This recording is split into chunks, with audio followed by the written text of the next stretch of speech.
One of the most common questions I get is how to mask animals. Yeah, people love animals, of course. They go into the zoo and take pictures of them.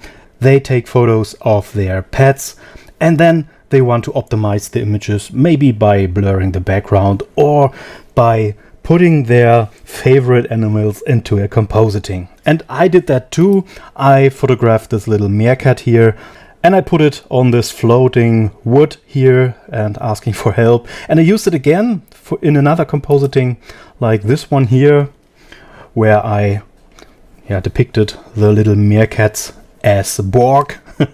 I think that's fun. But how do you mask animals? If you have a look at this meerkat here, you see the contrast is not too good. We lose all the fine detail in the hair, and that's very difficult to retain if you are using the default methods in Photoshop. And let me show you that quickly. If I zoom out a little bit and take the object selection tool and just make a quick selection of this meerkat, we have a rough selection. Then I go into the refine mode, and here I can show the meerkat on black. And maybe reduce the opacity a little bit just to see the outline. And then I can increase the radius. And you see we get a little bit hair back. But even if I paint over these edges with the refine brush here, that's not looking too good. So let's have a look at the mask. Yeah, and this is unusable. But you can't get this better with the Photoshop default methods. And that's why you need brushes, because with brushes, it's very easy to mask fur like this. And let me show you another example here with this monkey. This is the original photo from Adobe Stock, or Photolia in this case. And you see the contrast is only good in this area here at the arm.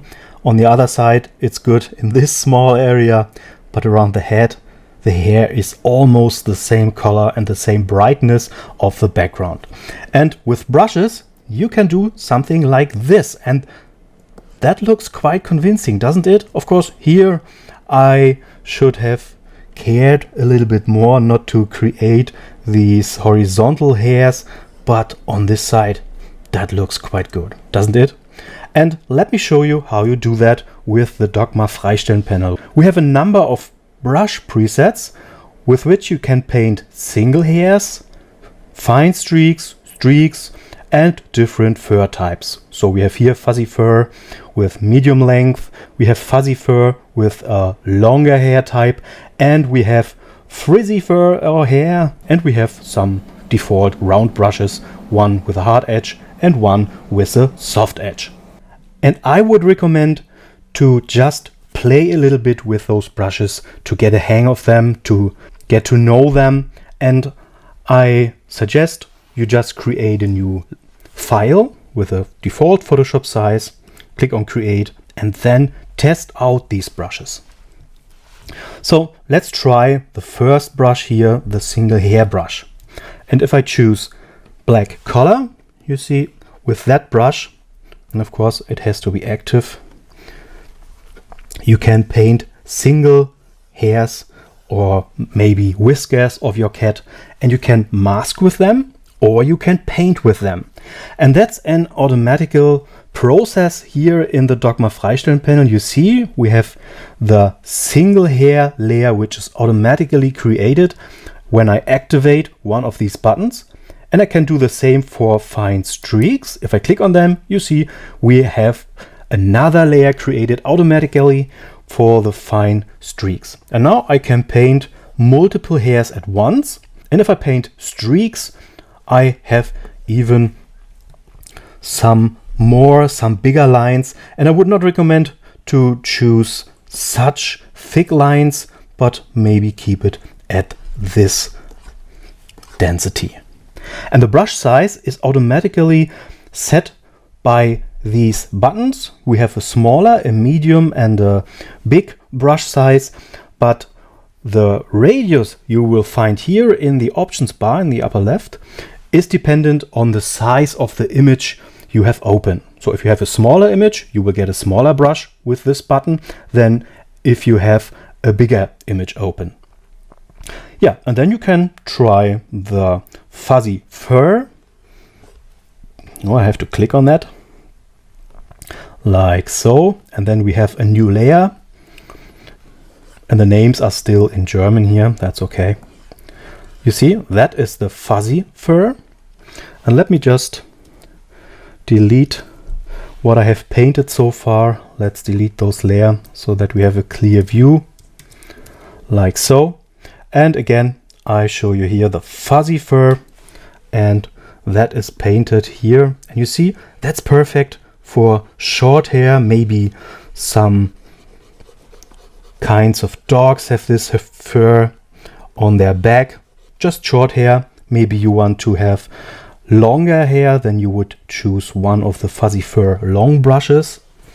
And here you can also increase the brush size. And you see how that works.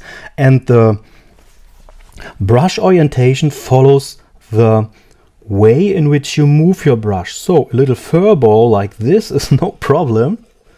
So you just now have to paint 2 eyes in here, and you have a little animal, a little cute animal. And that's basically how this works. You can try the frizzy fur brush too. And this is creating something like sheep or yeah, some sort of dogs also have this kind of fur, and that is quite easy to paint with these brushes. And the best is you can adjust every setting you have for these brushes. So maybe if I choose fuzzy fur long, you can go to window and then brush settings, and here you find everything that defines this brush. So in the brush tip shape section, you can change the spacing.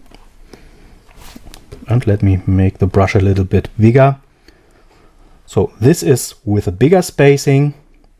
This is with a lower spacing, so you can paint more dense fur like this, or maybe some lighter hair like this. And yeah, that's quite easy. You can also alter the shape dynamics,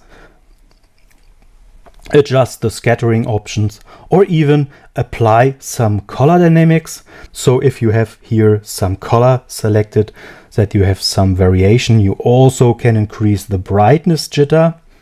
And if you paint, then you get some darker and some brighter hair, which looks very organic. But you see, it's quite grayish then, and if you don't want that, if you want to have black hair, you should decrease the brightness jitter. And if I paint now, you see I only have black hairs.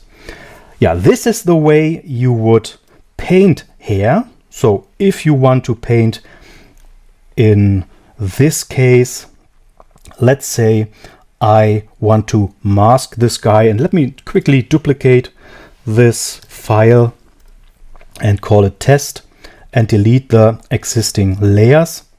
So now you can quickly duplicate the layer, use the one-click background removal, and then you see how the result looks. Not so convincing. So you want to get rid of this little monkey in the background. Choose black color, go to the fur hair brushes, maybe choose this brush here and quickly erase the little monkey in the background here, like so. And maybe remove the background, which is still visible here, like so. Yeah, and that is not a nice mask for hair, right? So now you have to have a look at what is active here. If you have the mask active and you click here on fuzzy fur long, like so, a new layer will not be created. So you paint in the mask, and here you have to paint with white now to reveal hair. And then you can paint like this and quickly add hair. And here you have to make sure that the hair follows the direction you want.